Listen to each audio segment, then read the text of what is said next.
Në gjykatën e posaçme, është zhvilluar seanca gjyqësore ndaj të pandehurit kryetarit të bashkisë Erion Veliaj dhe 28 personave të tjerë si bashkëpunëtor të tij. Ajo që bie në sy është një kërkesë e paraqitur nga avokati Erik Ligori për të akuzuarën Klotilda Bushka. Avokati Ligori ka konfirmuar kërkesën për gjykim të shkurtuar dhe kërkon ndarjen e çështjes, duke thënë se gjykata e posaçme ka moskompetencë dhe duhet çuar në një tjetër gjykatë, pasi Klotilda Bushka nuk është më deputete. Për të pandehurën Klotilda Bushka, e mbrojtura prej nesh që në fazën e hetimit paraprak, nuk e ka pranuar akuzën dhe e ka cilësuar si të pambështetur në prova dhe fakte. Gjyqtari i seancës paraprake e kaloi çështjen për gjyq. Ne kemi kërkuar pushimin e çështjes në atë proces. Së pari, konfirmojmë kërkesën për gjykim të shkurtuar, kërkojmë ndarjen e çështjes dhe moskompetencën lëndore të kësaj gjykate dhe dërgimin e çështjes në një tjetër gjykatë.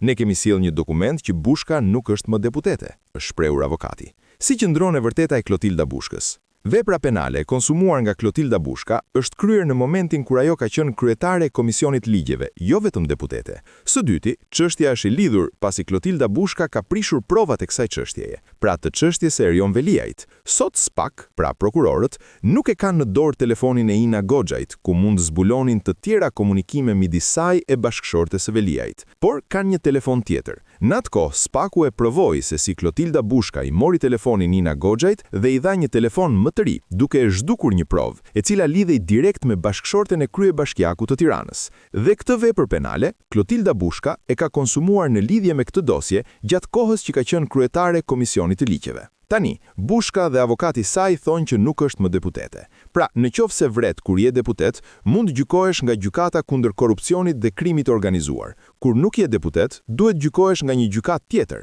Kur vjedh kur je deputet, do të gjykohesh nga gjykata kundër korrupsionit dhe krimit organizuar, ndërsa kur vjedh po nuk je deputet se ke humbur mandatin, nuk mund gjykohesh më nga gjykata kundër korrupsionit dhe krimit organizuar. Këto janë veprimet e Klotilda Bushkës dhe mbrojtësve të saj ligjor.